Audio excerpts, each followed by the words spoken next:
जिस जन्नत का परहेजगारों से वादा किया गया है उसकी शान यह है कि उसके नीचे नहरें बह रही हैं, उसके फल हमेशा बाकी रहने वाले हैं और उसके साए भी।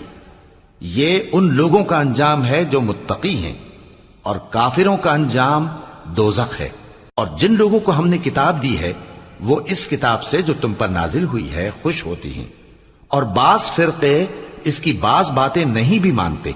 कह दो कि मुझको यही हुक्म हुआ है कि अल्लाह ही की इबादत करूं और उसके साथ किसी को शरीक न बनाऊं। मैं उसी की तरफ बुलाता हूं और उसी की तरफ मुझे लौटना है। और इसी तरह हमने इस कुरान को अरबी जबान का फरमान बनाकर नाजिल किया है। और अगर तुम इल्म आ जाने के बाद इन लोगों की ख्वाहिशों के पीछे चलोगे तो अल्लाह के सामने कोई न तुम्हारा मददगार होगा और न कोई बचाने वाला। और ए नबी, हमने तुमसे पहले भी पैगंबर भेजे थे और उनको बीबी